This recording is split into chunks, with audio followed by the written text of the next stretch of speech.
Bonsoir à tous et bienvenue sur TV78 pour un nouveau numéro du 7-8 Société, votre rendez-vous hebdomadaire pour débattre, discuter et réfléchir sur les grands enjeux qui font l'actualité. Le thème de ce soir, la sensibilisation aux IST, notamment le sida, en cette période sanitaire toujours aussi nécessaire et importante. Ces derniers mois, la Covid-19 est omniprésente quand on parle de santé, mais les autres maladies continuent de circuler. L'épidémie de coronavirus a aussi un impact très négatif sur l'épidémie de VIH. Les associations et acteurs tirent la sonnette d'alarme. Le nombre de dépistages a diminué de près de 60% entre février et avril 2020. Est-ce lié à un manque de sensibilisation? On va en parler pendant ces prochaines minutes avec nos deux invités. Jérôme André, bonsoir. Bonsoir. Vous êtes le directeur de HF Prévention, une association basée à Saint-Quentin en Yvelines. Et Bastien Vibert, bonsoir. Bonsoir. Vous êtes le responsable du programme VIH au CRIPS, le Centre régional d'information et de prévention du sida pour la santé des jeunes. Alors, je le disais dans les titres, le nombre de dépistages a diminué de près de 60% lors du premier confinement. Jérôme André, est-ce que c'est un chiffre inquiétant? Oui, c'est un chiffre qui est très inquiétant parce qu'on se rend compte qu'on a un retard de dépistage. Et qui dit retard de dépistage dit aussi que l'épidémie qui est cachée, on estime, entre 20 et 80 000 personnes qui s'ignorent, ne va pas être dépistée donc correctement cette année. Donc on le voit, en moyenne, entre 6 et 7 000 personnes chaque année découvrent leur sérologie. Mais pour qu'ils puissent découvrir leur sérologie, encore faut-il qu'il y ait des actions de dépistage et que le dépistage ne perde pas donc de sa force. Et là, en l'occurrence, vous le disiez, 60% des gens n'ont pas été dépistés. On peut s'attendre effectivement à ce que plus de 60% des gens ne découvrent pas leur séropositivité et continuent de contaminer d'autres personnes. Et c'est en ça où c'est effectivement très inquiétant. Et dans ces 60%, ce sont les hommes qui se font le moins dépister, 66%. Et oui, parce qu'en réalité, les femmes prennent plus soin d'elles. On le voit, hein, c'est la majorité des cas sur l'ensemble donc de la santé en France. Les femmes sont plus enclins à aller se faire dépister. Et là, donc du coup, le VIH n'échappe pas à cette règle. Les hommes vont moins facilement au dépistage. À HF Prévention, on a des programmes d'outreach, c'est-à-dire qu'on va vers les gens pour pouvoir donc les dépister. Et en l'occurrence, on aime bien choper les garçons, on aime bien choper les hommes, parce qu'effectivement, ce sont souvent eux qui ont un retard au dépistage, mais qui du coup, à cause de la Covid, va poser un vrai problème pour les années futures. Bastien Vibert, durant le confinement, on était chez nous, donc potentiellement, il y avait moins de comportements à risque. On aura donc une sérologie positive plus importante pour l'année 2021, où finalement, ces chiffres seront plus bas. C'est ce qu'exposait Jérôme. On a en moyenne 3 ans et demi entre une contamination et une découverte de séropositivité. Donc, on va avoir sûrement, c'est ce que, alors on n'a pas de certitude, mais on a quand même de très forts doutes là-dessus, on va avoir une hausse des découvertes de séropositivité, mais la question c'est est-ce qu'on va avoir une hausse très tardive ou une hausse précoce. Et aujourd'hui, on est plus parti pour une hausse tardive. Est-ce qu'il y a d'autres facteurs qui peuvent expliquer qu'on n'a pas été se faire dépister? On a tellement parlé de la Covid qu'on a eu peur que de ça, finalement, ces derniers mois. Ce qu'il préciser, c'est que le confinement n'a pas forcément été un confinement total. Les gens ont continué d'avoir des rapports sexuels et ils ont continué aussi à avoir des comportements sexuels extra-conjugaux. Le confinement n'a rien arrêté. Donc, au contraire, les gens ont vécu une nouvelle sexualité dans la clandestinité et donc on le voit parce qu'on a redéployer les dépistages à partir donc du mois de juin jusqu'au nouveau confinement donc de octobre, et on l'a vu, on a des nouvelles prises de risques, on a à la fois des nouveaux comportements de gens qui ont pris plus de risques sexuels, donc qui n'ont pas mis le préservatif et qui ne se sont pas protégés de manière beaucoup plus importante qu'avant, et à contrario on a des gens qui n'ont pas eu de sexualité du tout. Donc en réalité les extrêmes se sont créés, et là où effectivement avec Bastien au niveau donc de la région Île-de-France, on craint effectivement une reprise des infections sexuellement transmissibles et notamment du VIH-Sida. Bastien Vibert, justement aussi, on a noté une baisse de la délivrance des médicaments utilisés en prophylaxie pré-exposition. Ça a renforcé aussi les risques, on ne s'est pas protégé de cette manière-là non plus. Le fait qu'il y ait moins d'ouverture de PrEP, donc de traitement avant l'exposition pour les personnes séronégatives, pour les protéger du VIH, c'est un énorme souci parce qu'on sait aujourd'hui que ça fait partie des outils de prévention au même titre que le préservatif, au même titre que le dépistage, au même titre que le traitement pour les personnes séropositives. Donc on a réellement un gros souci et un rattrapage à faire. Et ce que disait Jérôme sur le dépistage, il est aussi valable sur la PrEP, il faut rattraper le retard. Et là, il va falloir faire un gros focus, aussi bien de la part des associations, mais aussi des pouvoirs publics. Il faut qu'on soit accompagné, c'est prioritaire. Et justement, Jérôme André, le ministre de la Santé, Olivier Véran, a annoncé hier que les médecins libéraux pourraient bientôt initier directement ce fameux traitement préventif. C'est une avancée ? Alors c'est une avancée qui était attendue. Donc la Covid n'a rien empêché. Mais en tous les cas, ce qui est sûr, c'est qu'il faut que les gens prennent conscience que plus que jamais, il faut faire attention à sa santé, et y compris sa santé sexuelle. Et par rapport à ça, donc, il y a des tas d'initiatives qui font que la lutte contre le sida a toujours été précurseur de ça. Qu'on parle de dépistage, aujourd'hui, vous vous rendez compte, on a les fameux autotests qui sont proposés en pharmacie, une vingtaine d'euros, et puis des associations comme la nôtre, plus de 8000 autotests sont diffusés gratuitement, et notamment grâce à l'engagement de Valérie Pécresse, notamment grâce à Île-de-France sans sida. Elle a souhaité mettre à disposition de structures comme la nôtre ces fameux autotests de dépistage. Autotests qui permettent de rattraper justement ce retard de dépistage, puisque nous avons la possibilité d'envoyer par la poste directement aux gens, lors des confinements, cette solution-là. On travaille également à HF Prévention à une solution d'intelligence artificielle, notamment avec la région Île-de-France, mais pas seulement, le laboratoire Gilead. On est en train d'innover et de produire une intelligence artificielle qui permettra au kilomètre zéro à la fois de discuter avec les gens, mais aussi d'envoyer des autotests de dépistage par la poste ou dans des Amazon Lock ou d'autres solutions. Donc on le voit, il y a une vraie nécessité à déployer des solutions qui sont des solutions innovantes pour que les gens puissent avoir la possibilité à la fois de se protéger, mais aussi de se dépister. Et puis, on le sait encore aujourd'hui, des gens qui sont dépistés, il y a la prévention, le dépistage, et puis il y a derrière le côté médicament. Des gens qui sont aujourd'hui traités vont pouvoir devenir en charge virale indétectable et devenir non contaminants. S'il n'y avait pas eu de retard au dépistage, on aurait pu mettre des gens sous traitement, et aujourd'hui, on le sait, on aurait pu en protéger beaucoup plus que ça, parce que les traitements permettent effectivement de pouvoir donc être indétectables et donc non contaminants. Donc vous voyez, la chaîne s'est brisée cette année. On a une double sanction parce qu'on n'a pas les chiffres de l'année dernière, parce que je suis vice-président. Les laboratoires sont. Je suis vice-président d'un COREVI, une coordination régionale en Île-de-France Sud, et nos techniciennes et techniciens d'études cliniques ont dû travailler sur la Covid parce qu'on a réaxé le personnel soignant sur la Covid, et c'est bien normal. Mais du coup, pour le VIH, il y a un impact majeur qu'on n'a pas. On n'a effectivement pas les chiffres donc du dépistage de l'année dernière, donc on ne sait pas, on navigue à vue. On va naviguer en plus encore à vue cette année parce qu'on n'aura pas les chiffres de 2020. Il y a de fortes chances qu'on n'ait pas non plus les chiffres de 2021. Et si vous avez bien écouté ce qu'a dit Bastien, on a déjà un retard de 3 ans et demi sur les prises en charge des personnes séropositives, puisqu'on découvre les gens 3 ans et demi après. Autant dire que là, on se prend quasiment presque 5 à 6 ans dans la vue, dans la lutte contre le sida, et ça va être juste dramatique. Et justement, vous le disiez, il y a aussi une certaine responsabilité à prendre soi-même. Bastien Vibert, parmi les missions du CRIPS, il y a celle des actions dans les milieux scolaires et les structures accueillantes des publics vulnérables. Est-ce que vous pouvez toujours sensibiliser, ou il est plus dur pour vous de rentrer dans les établissements scolaires, et sachant qu'ils ont été confinés, fermés en mars aussi?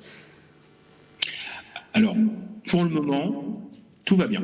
C'est-à-dire qu'on peut entrer dans les établissements avec évidemment l'accord des proviseurs, etc., etc. Donc ça, il n'y a pas de souci. Moi, votre question est extrêmement intéressante parce qu'on peut y aller, mais on n'y va pas assez souvent. Il y a une loi qui date il y a quelques années qui dit que, en gros, on doit avoir 3 séances d'éducation à la sexualité dans les écoles chaque année. Aujourd'hui, la région nous finance pour ça, donc c'est très bien, sauf que c'est pas son rôle à la base à la région, ça serait le rôle de l'État. Donc ce qu'on voudrait aujourd'hui, c'est que les élèves ne soient pas en perte de chance de prendre soin d'eux, et donc on ait la possibilité financière de tenir l'engagement légal de faire ces 3 séances. Aujourd'hui, on n'a pas ce financement, et c'est vraiment dommage parce que ça empêche les jeunes d'être outillés pour l'avenir. Et par exemple, pour reprendre l'exemple du dépistage, c'est de se dire à 18, 19 ans, 20 ans, j'ai envie de me faire dépister, je sais pourquoi j'ai envie de le faire, et c'est un acte banal au final. Et je trouve que ne pas tenir cet engagement des 3 séances, c'est simplement un énorme problème de santé publique, et il faut que l'État prenne sa responsabilité également. Est-ce qu'on ne s'est pas aussi trop habitué à ce virus ? Finalement, on sait qu'il y a le sida Action chaque année, ça revient, mais on ne le voit pas, il est invisible pour certains, Jérôme André. Si je peux me permettre, je vais compléter les propos de Bastien parce qu'il y a un vrai travail qui est fait entre HF Prévention et le CREPS Île-de-France. C'est-à-dire que nous sommes dans la continuité de service. Ils ont effectivement le rôle de faire de la prévention et de la promotion de la santé auprès donc des publics les plus jeunes. Derrière, nous, on les récupère en université. Et quand on les dépiste en université, on se rend compte effectivement qu'aujourd'hui, 1,63% des gens qu'on va dépister, rendez-vous compte, 1,63% des gens qu'on dépiste dans les universités sont séropositifs. Ce qui veut donc dire que quand on est dans un centre de dépistage classique, on est à 0,2. Dans le milieu gay, on est à 0,6. On est à 1% de plus, ce qui prouve bien que les 3 séances d'information par an, qui sont en plus financées par la région Île-de-France, parce qu'on est dans une région qui est responsable, qui a envie effectivement de faire des choses pour ces jeunes, mais même là, on voit que ce n'est pas suffisant. Donc on a besoin de plus, et on le sent aujourd'hui. La banalisation, ce n'est pas vraiment une banalisation, c'est aussi parce qu'on ne meurt plus du sida. On est effectivement dans une maladie qui est une maladie chronique. Le fait de ne plus mourir du VIH fait que les gens s'en désintéressent, et malheureusement, chaque année, on vient sur le plateau de TV78 en disant que c'est important de rappeler les chiffres, c'est important de se faire dépister, c'est important de continuer à prendre soin de soi. On le voit, il y a beaucoup de pathologies qui souffrent effectivement de ce manque d'intérêt, mais plus que jamais, on se rend compte que, oui, effectivement, ça n'arrive pas qu'aux autres, mais pour le coup, quand on est dépisté par HF Prévention dans les universités, centres commerciaux, cœur de cité, ou dans les lieux de rencontre extérieurs, parking, forêt, aire d'autoroute, en moyenne, on dépiste 2% sur 16 000 sont séropositifs. Donc oui, il y a un vrai problème, et on se rend bien compte, on est le premier dépisteur d'Île-de-France, au niveau d'HF Prévention. Malheureusement, on est devenu le premier. Et ça nous pose un problème de voir que sur 16 000 dépistages, 2% vont effectivement donc être séropositifs. Bastien Vibert, quand vous rencontrez les jeunes, personnes vulnérables ou les scolaires, est-ce que vous avez affaire encore à des idées reçues, des méconnaissances ? Il y a une étude qui a été faite, alors c'est pas chez nous, mais c'est chez nos amis belges. 23% des gens qui ont répondu à la question ignorent que les pénétrations sans préservatif sont les pratiques sexuelles les plus risquées. Est-ce que la situation est similaire en France ? On en est encore sur des idées reçues, des clichés parfois ? Complètement. On est complètement sur des clichés. On a un niveau d'information qui est plus bas qu'il y a 10 ans. Voilà, c'est notamment les enquêtes du sida Action qui le démontrent. On a un recul de l'information. Il faut que nous, on en prenne notre responsabilité. Et c'est bien pour ça qu'on dit qu'il faut faire ces 3 séances à chaque année scolaire, parce que sinon, on aura un niveau d'information qui sera de plus en plus bas. Et ces idées reçues, elles sont problématiques, parce que ne pas savoir s'il n'y a pas de conséquences, bon, bah, c'est une erreur, mais ça ne serait pas si grave. Mais pour reprendre ce que vous disiez juste avant, c'est ne pas savoir, c'est ne pas aller se faire dépister. Ne pas savoir, c'est avoir des comportements qui exposent au VIH. Et c'est là où les idées reçues, elles sont dramatiques, parce qu'elles exposent après à des problématiques de santé. Donc oui, on a des niveaux qui sont complètement comparables en France. Jérôme André, est-ce qu'il faut chercher à innover quand on sensibilise ? On pense au virus soir, on pense... Oui, on a beaucoup innové, et d'ailleurs TV78 est souvent venu voir. On a effectivement les game changers comme Virus Soir 1, Virus Soir 2 qui continuent de tourner. Donc ça, c'est plutôt une bonne nouvelle. On a effectivement aussi donc Contraception Back, parce qu'on s'est beaucoup penché sur la contraception. Et puis, on a un outil qui est formidable, qui est l'application TUP, pour trouver des préservatifs et des lieux de dépistage partout en France. C'est une application qui aujourd'hui réunit plus de 500 000 personnes.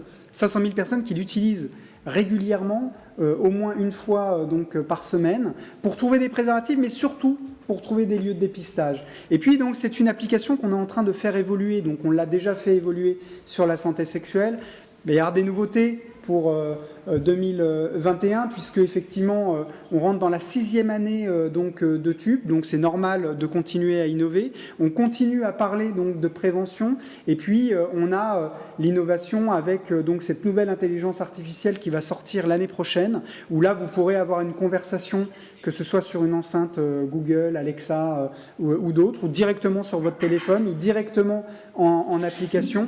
Et puis, si l'intelligence artificielle détecte qu'il qu'il y a une nécessité de vous donner des informations, des conseils, et puis de vous proposer un dépistage. On pourra vous donner donc des informations de centre de dépistage ou même vous envoyer immédiatement un autotest, parce que pour le coup, ça permettra in fine de pouvoir donc vous prévenir et vraiment d'avoir une action globale. C'est vraiment quelque chose qu'on déploie sur l'ensemble donc des régions. Beaucoup de régions, comme la région Île-de-France, ont souhaité s'associer à HF Prévention dans cette démarche pour pouvoir donc offrir aux citoyens, parce qu'il s'agit de ça, d'offrir aux citoyens donc la possibilité de se dépister aussi chez soi au kilomètre zéro, parce qu'il y a une vraie nécessité d'innover. On n'innove pas n'importe comment, il faut que ça réponde à des vrais besoins, à des besoins concrets qui sont mesurés, et effectivement on prend le temps à HF Prévention d'être un véritable laboratoire d'innovation, et on continue, même si on est des enfants de Saint-Quentin et que le siège est à Saint-Quentin en Yvelines, et on en est fiers, on est un territoire d'innovation, eh bien on continue à rayonner sur l'ensemble donc du territoire français. Bastien Vibert, vous aussi, alors particulièrement les milieux scolaires, on sait que c'est là où la première éducation à la sexualité peut se faire. On innove aussi, on s'adapte à l'époque. Il y a 20 ans, c'était juste expliquer parfois comment mettre un préservatif et comment ça... Est-ce qu'aujourd'hui on va plus loin, où il y a une barrière liée peut-être au tabou aussi de la sexualité quand on parle à des enfants qui ont 11, 12 ans? Alors, je vais faire une petite aparté, mais très légèrement sur TUP. Moi, j'aime beaucoup cette application et je trouve c'est important de la télécharger.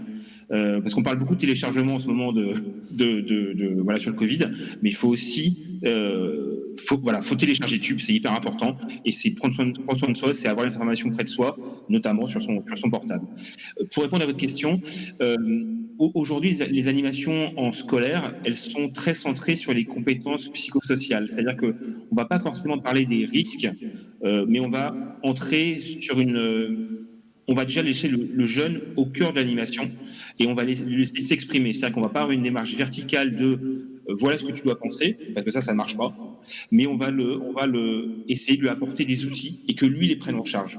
Et donc c'est une vraie démarche qui est totalement différente par rapport à avant, où on disait voici la vérité, tu dois apprendre, basta. Là on le laisse s'exprimer et on essaye de l'outiller pour l'avenir, pour que, et c'est ça qui est quand même le but final, pour que la personne puisse derrière, quand il grandit, adapter sa prévention, adapter sa vie à ses pratiques, à ses envies et à ses réalités de vie. Je vous ai vu réagir, Jérôme. Bastien dit une vérité qui est vraiment réelle et sérieuse, c'est-à-dire qu'il n'y a pas une prévention, il y a des préventions. Et en fait, vous avez une prévention à chaque moment de votre vie. Et la prévention doit être adaptée et adaptable en fonction de vos envies, vos besoins et du moment donc, de votre vie. Vous n'avez pas la même prévention. Donc on est obligé maintenant de faire de sur-mesure. À HF Prévention, depuis 2004, on fait du sur-mesure et on en est fiers, parce que pour le coup, il faut adapter la prévention en fonction des gens. C'est-à-dire qu'il n'y a pas de discours, comme disait Bastien, il n'y a pas une vérité. Il y a plein de vérités. Mais en tout cas, ce qui est sûr, c'est qu'il faut que les gens prennent soin d'eux, trouvent les outils adaptés, en téléchargeant TUP, mais pas seulement, et puis effectivement arrivent à avoir la connaissance de leur statut sérologique, parce qu'encore une fois, il n'y a rien de pire que l'ignorance. Et en parlant donc d'ignorance, c'est pour ça qu'HF Prévention est partenaire également d'une autre structure pour laquelle je travaille à Paris-Sorbonne Université, qui est l'Université des patients, parce qu'il est important pour nous que les patients qui sont effectivement personnes séropositives, mais pas seulement, on accueille effectivement d'autres patients dans d'autres pathologies, puissent s'informer sur leur pathologie et aussi prendre le pouvoir au niveau décisionnaire dans les structures et les instances de santé publique. Et on a à cœur avec Bastien, parce qu'on fait avec Bastien partie du même Corévi, le Corévi Île-de-France Sud, on a à cœur que les patients soient représentés aussi auprès donc des pouvoirs publics, parce qu'on ne fait pas sans les gens, on fait avec les gens et pour les gens. Et est-ce qu'on peut rappeler alors à quel moment il faut aller se faire dépister?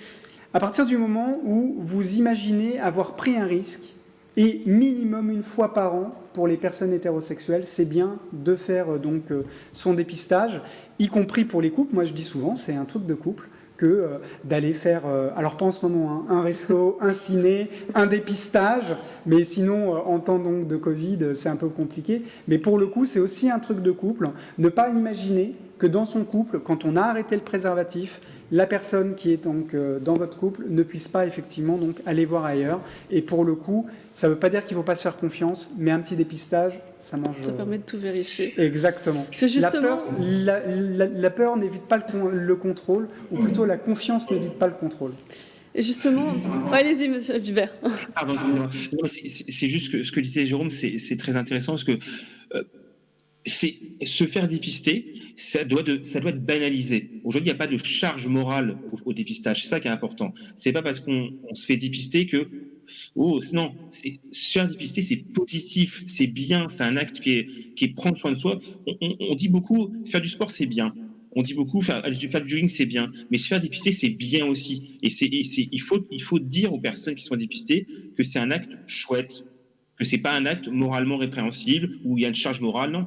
Quand on se fait dépister, on a accueilli très positivement, on a accueilli convenablement, on a le temps de parler de soi, on connaît son statut, on adapte sa prévention, et cet acte-là, il doit être valorisé.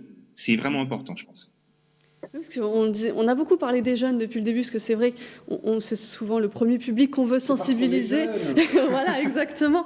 Mais on le disait, il y a 65%, ce sont des hommes qui découvrent leur séropositivité, et 21% ont 50 ans et plus. Oui. Est-ce que ce sont des gens qui se sont contaminés dans les 3 ans ou qui ont eu un tabou pendant très longtemps ? C'est-à-dire qu'il y a 2 âges charnières. Il y a les moins de 25 ans, et on comprend bien pourquoi, parce qu'on est jeune, on profite fait la de la fête, vie, etc. Et il y a aussi l'âge charnière des plus de 45 ans.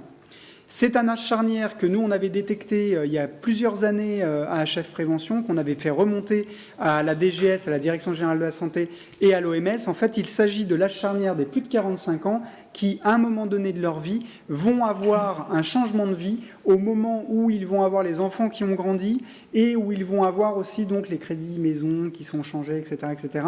Et où là, du coup, ils nous font une sorte de ce que certains appellent la crise de la quarantaine.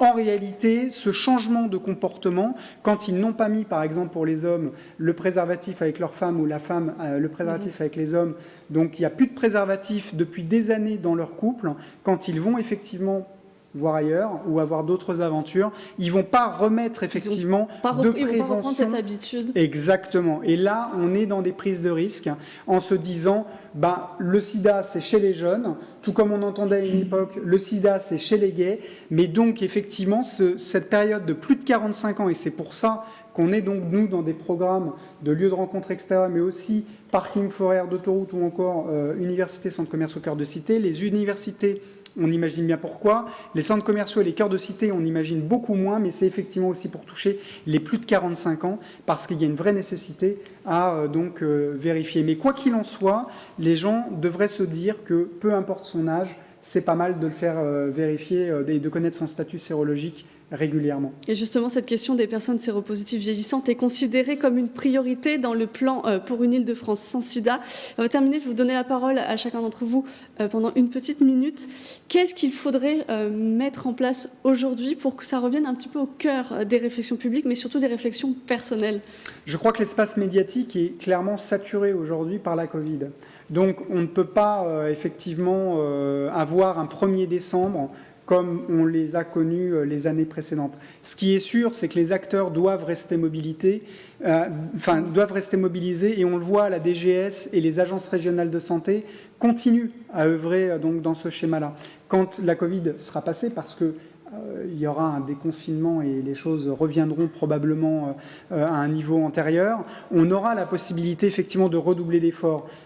Aujourd'hui, ce qui est sûr, c'est que les pouvoirs publics maintiennent les structures telles que la nôtre, pareil pour le CREPS Île-de-France, de manière à ce que dès qu'il y a réouverture, on continue et on lance donc des programmes de redépistage et de reprévention, si on peut appeler ça comme ça. Donc voilà, il faut juste que les gens restent mobilisés et qu'on ne perde pas la foi. Et du côté du CRIPS, alors qu'est-ce que vous souhaiteriez remettre en place ? On a vu faire plus de sensibilisation dans les établissements scolaires, mais j'imagine que vous regorgez d'idées, de volonté aussi de ce côté-là.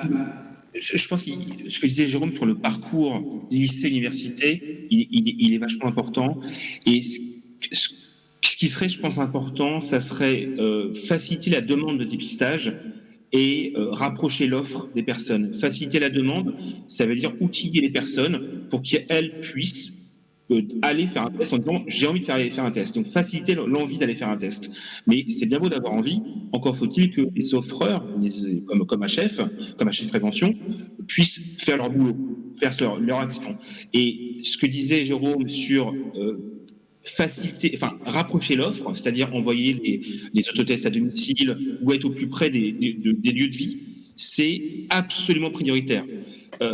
C'est comme nous dans la vie courante, c'est-à-dire qu'on aime bien quand nos magasins sont ouverts et sont près de chez nous, on aime bien quand on nous livre dès le lendemain nos produits, etc. Là c'est pareil, c'est faciliter l'offre. Et ce que fait HF, c'est extrêmement intéressant parce que nous, d'ailleurs, on s'associe complètement à ce qui est fait, c'est que l'offre soit la plus près possible des personnes et la plus facilitée possible. Et donc on espère que les pouvoirs publics, et on poussera, je pense, que suite au déconfinement, on soit très massif sur cet effort qui sera fait, parce qu'il est absolument prioritaire, sinon on va avoir des chiffres qui vont remonter, on aura des chiffres qui vont remonter, mais il faut que la hausse soit la plus faible possible.